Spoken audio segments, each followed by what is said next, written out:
Hi hello అందరికీ నమస్తే. ఈ వీడియోలో నార్మల్ మిషన్‌తోనే బ్లౌజ్ కమ్ డ్రెసెస్‌కి ఏ విధంగా సింపుల్‌గా ఎంబ్రాయిడరీ వర్క్ చేసుకోవచ్చో చూపిస్తున్నాను. ముందుగా న్యూస్ పేపర్ తీసుకుని దాని మీద వేస్ట్ క్లాత్ పెట్టుకోవాలి. పైన ప్లెయిన్ ఎంబ్రాయిడింగ్ చక్రాన్ని, కింద నట్టున్న ఎంబ్రాయిడింగ్ చక్రాన్ని పెట్టుకొని నట్టుని ఈ విధంగా టైట్ చేసుకోవాలి. ఇప్పుడు క్లాత్‌ని ఈ విధంగా స్లోగా టైట్ చేసుకోవాలి. సెంటర్‌లో క్లాత్ టైట్‌గా ఉంటేనే నార్మల్ మిషన్‌తో ఎంబ్రాయిడరీ వర్క్ నీట్‌గా పర్ఫెక్ట్‌గా వస్తుంది. లేకపోతే వర్క్ పర్ఫెక్ట్‌గా రాదు, ముడతల కింద వస్తుంది. ఈ వీడియోలో ఈ డిజైన్ని ఏ విధంగా డ్రా చేసుకోవాలి, నార్మల్ మిషన్‌తో ఏ విధంగా ఎంబ్రాయిడరీ వర్క్ చేసుకోవాలో చూపిస్తున్నాను. నేను వేస్ట్ క్లాత్ మీద నెక్ షేప్ డ్రా చేస్తున్నాను. ఇలా 1 సెంటీమీటర్కి వెడల్పున లేదా 1.5 సెంటీమీటర్కి వెడల్పున డ్రా చేసుకోవాలి. అంటే 1 లేదా 1.5 వెడల్పు సేమ్ నెక్ చుట్టూరు ఇలా లైన్గా డ్రా చేసుకోవాలి. ఇలా డ్రా చేసుకున్న తర్వాత నేను చూపించిన విధంగా ఇలా ఆర్క్ షేప్లో డ్రా చేసుకోవాలి. ఆర్క్ షేప్లో డ్రా చేసుకోవడం మీకు రాకపోతే ఒక అట్ట మీద డ్రా చేసుకుని ఆ అట్టను కట్ చేసుకుని ఆ అట్టతో ఈ విధంగా నెక్ చుట్టూరు ఆర్క్ షేప్లో డ్రా చేసుకోవాలి. అది ఏ విధంగా డ్రా చేసుకోవాలో అన్నది క్లియర్గా నా ముందు వీడియోస్లో ఉన్నది. ఇంట్రెస్ట్ ఉన్న వాళ్ళు ఒకసారి చెక్ చేయండి. ఇప్పుడు ఇలా ఫ్లవర్ని డ్రా చేసుకోవాలి. ఫ్లవర్కి 5 రేకుల కింద డ్రా చేసుకోవాలి. లేదా మీకు ఇంకా పెద్దగా ఫ్లవర్ కావాలంటే 6 వచ్చేలాగా డ్రా చేసుకోవాలి. మళ్ళీ సేమ్ ఆర్క్ షేప్లో ఈ విధంగా డ్రా చేసుకోవాలి. నేను వేస్ట్ క్లాత్ మీద కాబట్టి స్ట్రైట్గా వైట్ పెన్సిల్తో ఫ్లవర్ డిజైన్ని డ్రా చేస్తున్నాను. మీరైతే అట్టను కట్ చేసుకుని అట్టతో డ్రా చేసుకోండి. అప్పుడు అన్ని ఆర్క్ షేప్లు ఒకే షేప్లో పర్ఫెక్ట్గా వస్తాయి. అండ్ ఫ్లవర్ షేప్ కూడా పర్ఫెక్ట్గా అన్ని ఫ్లవర్స్ ఒకే షేప్లో వస్తాయి. అట్టతో ఏ విధంగా డ్రా చేసుకోవాలో ముందు వీడియోలో ఉంది. ఇంట్రెస్ట్ ఉన్న వాళ్ళు చెక్ చేయండి. ఇప్పుడు మిషన్ కూడా పాదాన్ని ఈ విధంగా సెపరేట్ చేసుకోవాలి. ఇలా సింగిల్ హోల్ ఉన్న ఎంబ్రాయిడింగ్ ప్లేట్ని తీసుకుని ఈ ఎంబ్రాయిడింగ్ ప్లేట్ని మిషన్కి ఏ విధంగా సెట్ చేసుకోవాలి. సూదికి స్ట్రైట్గా హోల్ వచ్చేలాగా సెట్ చేసుకోవాలి. ఇలాగా ఫ్రీగా మూవ్ అవ్వాలి. ఇలా ఎంబ్రాయిడింగ్ థ్రెడ్ సిల్క్ రీల్స్ని తీసుకోవాలి. అండ్ సేమ్ కలర్లో నార్మల్ మిషన్ రీల్స్ని తీసుకోవాలి. సేమ్ నార్మల్ మిషన్ రీల్స్ని బాబిన్స్కి ఎక్కించుకోవాలి. వీడియో కంప్లీట్గా చూస్తేనే మీకు క్లియర్గా అర్థమవుతుంది. ఎక్కడ స్కిప్ చేస్తే మీకు అర్థమవుదు. పైన green colour embroidering thread silk రీల్ని పెట్టుకుని దారం ఈ విధంగా లూజ్గా వచ్చేలాగా సెట్ చేసుకోవాలి. దారం లూజ్గా వస్తేనే దారం తెగిపోకుండా నార్మల్ మిషన్తో ఎంబ్రాయిడరీ వర్క్ నీట్గా పర్ఫెక్ట్గా వస్తుంది. బాబిన్లో దారం సేమ్ ఎలా ఉందో అలాగే పెట్టుకోవాలి. దాన్ని లూజ్ అండ్ టైట్ చేయని అవసరం లేదు. ఇప్పుడు మనం డ్రా చేసుకున్న డిజైన్ మీద నార్మల్ మిషన్తో ఎంబ్రాయిడరీ వర్క్ ఇలా చేసుకోవాలి. ముందుగా ఈ వీడియోని లైక్ చేయండి. ఇటువంటి డిఫరెంట్ డిజైన్స్ నార్మల్ మిషన్తో ఎంబ్రాయిడరీ వర్క్ డిజైన్స్ చూడాలంటే ఈ ఛానల్ సబ్స్క్రైబ్ చేసుకోండి. పక్కన వచ్చిన గంట సింబల్ని ప్రెస్ చేసి ఆల్ నోటిఫికేషన్ సెలెక్ట్ చేసుకోండి. ఇలా సెంటర్లో లైన్ని స్టిచ్ చేసుకోవాలి. మీరు శారీ కలర్ కాంబినేషన్ బట్టి తీసుకోవచ్చు. నేనైతే డార్క్ గ్రీన్ కలర్ తీసుకున్నాను. బ్లూ కలర్ మీద అంతగా లుక్గా కనిపించడం లేదు. డార్క్కి కొంచెం లైట్ కలర్స్ తీసుకుంటే ఆ డిజైన్ లుక్గా కనిపిస్తుంది. నేను వేస్ట్ క్లాత్ మీద కాబట్టి మీకు డిజైన్ ఏ విధంగా ఎంబ్రాయిడరీ వర్క్ చేసుకోవాలో చూపిస్తున్నాను. మీరు శారీ కలర్ కాంబినేషన్ బట్టి తీసుకోవాలి.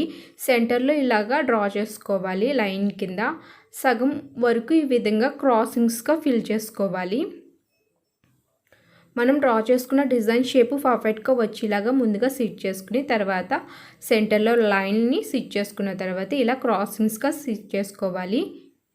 ఈ లీఫ్ని డిఫరెంట్ టైప్స్లో ఏ విధంగా డిజైన్ చేసుకోవచ్చో అండ్ స్ట్రైట్ లైన్స్ క్రాస్ లైన్స్గా ఏ విధంగా డిజైన్ చేసుకోవచ్చో నా ముందు వీడియోస్లో ఉన్నది. ఒకసారి ఇంట్రెస్ట్ ఉన్న వాళ్ళు చెక్ చేయండి. ఈ వీడియోలో అయితే ఈ ఆకుని క్రాస్గా ఏ విధంగా స్టిచ్ చేసుకోవాలో మాత్రమే చూపించాను. డిఫరెంట్ టైప్స్లో స్టిచ్ చేసుకోవచ్చు ఈ ఆక్ షేప్లో ఉన్న డిజైన్ని. అవి మీరు ముందు వీడియోస్లో చూస్తే క్లియర్గా ఒక 4-5 డిఫరెంట్ టైప్స్లో మీకు అర్థమవుతుంది. ఇలా డిజైన్ చేసుకున్న తర్వాత ఫ్లవర్ని స్టిచ్ చేసుకోవాలి. మీరు శారీ కలర్ కాంబినేషన్ బట్టి తీసుకోండి. నేను గ్రీన్ అండ్ ఆరెంజ్ కలర్స్ని తీసుకున్నాను. ఇప్పుడు మనం డ్రా చేసుకున్న ఫ్లవర్ చుట్టూరు ఈ విధంగా స్టిచ్ చేసుకోవాలి. ఇలా స్టిచ్ చేసుకున్న తర్వాత సెంటర్లో రౌండ్గా మీరు గోల్డెన్ పూసని లేదా కుందమ్స్ని వేటినన్నా అంటించుకోవచ్చు.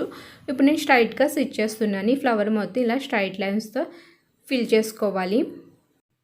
నార్మల్ మిషన్తో ఎంబ్రాయిడరీ వర్క్ పర్ఫెక్ట్గా రావాలంటే ఈ ఎంబ్రాయిడింగ్ చక్రం మూవ్ చేయడం పర్ఫెక్ట్గా వస్తేనే ఫ్లవర్ డిజైన్ పర్ఫెక్ట్గా మీరు స్టిచ్ చేసుకోవచ్చు. నేను ఎంబ్రాయిడింగ్ చక్రం ఏ విధంగా మూవ్ చేస్తూ ఎంబ్రాయిడింగ్ వర్క్ చేస్తున్నానో ఆ ఎంబ్రాయిడింగ్ చక్రం మూవ్ చేయడం పర్ఫెక్ట్గా వస్తేనే ఫ్లవర్ డిజైన్ పర్ఫెక్ట్గా స్టిచ్చింగ్ వస్తుంది, లేకపోతే పర్ఫెక్ట్గా రాదు. వీటిలో ఫ్లవర్ డిజైన్ క్రాసింగ్స్గా అండ్ స్ట్రైట్స్గా డిఫరెంట్ టైప్స్లో డిజైన్ చేసుకోవచ్చు. మీరు స్టిచ్ చేసే విధానం బట్టి ఆ ఫ్లవర్ లుక్గా కనిపిస్తుంది, లేకపోతే నీట్గా ఫినిషింగ్ రాదు. సో ఎవరైనా ఈ నార్మల్ మిషన్ ఎంబ్రాయిడింగ్ కోర్స్ నేర్చుకోవాలంటే పైన కనిపిస్తున్న వాట్సాప్ నెంబర్కి మెసేజ్ చేయండి. ఆన్లైన్ కోర్స్ అవైలబుల్గా ఉన్నది. సో ఆన్లైన్లో ఎవరైనా నేర్చుకోవాలనుకుంటే పైన కనిపిస్తున్న వాట్సాప్ నెంబర్కి మెసేజ్ చేయండి. 10 డేస్ క్లాసెస్ ఉన్నవి. మీకు 1 డే లేదా 2 డేస్ నేర్చుకోవాలన్నా మినిమం మీకు ఎన్ని డేస్ కావాలన్నా అన్ని డేస్ నేర్చుకోవచ్చు. మీకు ఇంకా డీటెయిల్స్ కావాలంటే పైన కనిపిస్తున్న వాట్సాప్ నెంబర్కి మెసేజ్ చేసి ఫర్దర్ మోర్ డీటెయిల్స్ కోసం మెసేజ్ చేయండి. ఇలా ఫ్లవర్ డిజైన్ని క్రాసింగ్స్గా ఫిల్ చేస్తున్నాను. ముందు 3 ఫ్లవర్ డిజైన్లో రేకుల్ని స్ట్రైట్గా స్టిచ్ చేశాను. ఇది మాత్రం క్రాస్గా స్టిచ్ చేశాను. మళ్ళీ ఇది స్ట్రైట్గా స్టిచ్ చేస్తున్నాను. ఫ్లవర్ డిజైన్ మీరు ఫిల్ చేసే విధానం బట్టి ఆ ఫ్లవర్ డిజైన్ లుక్గా కనిపిస్తుంది. వర్క్ ఏ విధంగా కనిపిస్తుందో వీడియో లాస్ట్ నుంచి చూపిస్తాను. సో లాస్ట్ వరకు చూడండి, క్లియర్గా అర్థమవుతుంది. మీకు ఏమైనా డౌట్స్ ఉంటే కింద కామెంట్ చేయండి. అండ్ నార్మల్ మిషన్తో చేసిన mirror work, cut work, different types flower designs, normal మిషన్తో చేసిన ఫుల్ బ్లౌజ్ వీడియోస్ చూడాలన్నా నా ముందు వీడియోస్లో ఉన్నది. ఇంట్రెస్ట్ ఉన్న వాళ్ళు చెక్ చేయండి. మీకు ఏమైనా డౌట్స్ ఉంటే ఒక 2-3 వీడియోస్ చూస్తే మీ డౌట్స్ అన్నీ క్లియర్ అవుతాయి. సో 2-3 వీడియోస్ చూడండి. ఇప్పుడు మనం డిజైన్ చేసుకున్న ఫ్లవర్కి గ్రీన్ కలర్తో ఫినిషింగ్ 2 టైమ్స్ స్టిచ్ చేస్తున్నాను. మీరు గోల్డెన్ పూసల్ని లేదా స్ప్రింగు లేదా సిల్వర్ గొట్టాలని బీడ్స్ని వేటినైనా తీసుకుని ఫ్లవర్ డిజైన్ చుట్టూరు నేను గ్రీన్ కలర్ని ఏ విధంగా స్టిచ్ చేస్తున్నానో ఆ విధంగా ఫ్లవర్ చుట్టూరు స్టిచ్ చేసుకోవాలి. ఓన్లీ థ్రెడ్తో కావాలంటేనే ఇలా గ్రీన్ కలర్తో ఫినిషింగ్ ఫ్లవర్ చుట్టూరు స్టిచ్ చేసుకోవాలి. మీరు వేరే కలర్తో కూడా స్టిచ్ చేసుకోవచ్చు. నేను జస్ట్ రఫ్ క్లాత్ మీద కాబట్టి గ్రీన్ కలర్నే ఫినిషింగ్ ఇస్తున్నాను. మీరు ఫ్లవర్ కలర్కి డిఫరెంట్గా వేరే కలర్ని స్టిచ్ చేసుకోవాలి. శారీ కలర్ కాంబినేషన్ బట్టి ఎంబ్రాయిడింగ్ థ్రెడ్ సిల్క్ రీల్స్ని తీసుకుని అండ్ ఫ్లవర్ డిజైన్ చేసుకోవాలి. నేను జస్ట్ ఫ్లవర్ డిజైన్ నార్మల్ మిషన్తో ఏ విధంగా చేసుకోవాలో చూపిస్తున్నాను. ఇలా మొత్తం ఫ్లవర్ని డిజైన్ చేసుకోవాలి. నార్మల్ మిషన్తో చేసిన ఎంబ్రాయిడింగ్ వర్క్ ఈ విధంగా కనిపిస్తుంది. దగ్గరగా సేమ్ పెద్ద ఎంబ్రాయిడింగ్ మిషన్ వర్క్ లానే ఉంటుంది అండ్ సేమ్ మగ్గం వర్క్ లానే ఉంటుంది. ఈ మిషన్తో చేసిన వర్క్ అయితే మీరు విప్పాలనుకున్నా రాదు. సో చాలా కాలం ఉంటుంది, అసలు ఊడిపోకుండా ఉంటుంది. సో స్టిచ్ చేసేటప్పుడే స్లోగా స్టిచ్ చేసుకోండి. బ్యాక్ సైడ్ ఆ విధంగా కనిపిస్తుంది. ఇలా మీకు నచ్చిన బీడ్స్ని, కుందమ్స్ని, వేటినైనా పూసలు వేటినైనా తీసుకోవచ్చు. ఇలా తీసుకుని ఫ్లవర్ చుట్టూరు స్టిచ్ చేసుకుంటేనే ఈ ఫ్లవర్ డిజైన్ మీకు హెవీ లుక్గా కనిపిస్తుంది. సింపుల్గా కావాలంటే ఓన్లీ థ్రెడ్తోనే స్టిచ్ చేసుకోండి. ఇలా గోల్డెన్ పూసల బోర్డర్ మీకు అర్థం అవడం కోసం పెట్టి చూపిస్తున్నాను. ఇలా ఈ ఆకు చుట్టూరు ఈ విధంగా గోల్డెన్ పూసలు నేను చూపించిన బీడ్స్ వేటినైనా స్టిచ్ చేసుకోవచ్చు. అండ్ ఫ్లవర్ చుట్టూరు కూడా ఈ విధంగా స్టిచ్ చేసుకోవాలి. థ్రెడ్తో కాకుండా ఇలా స్టిచ్ చేసుకుంటే మీకు ఈ డిజైన్ ఇంకా హెవీ లుక్గా కనిపిస్తుంది.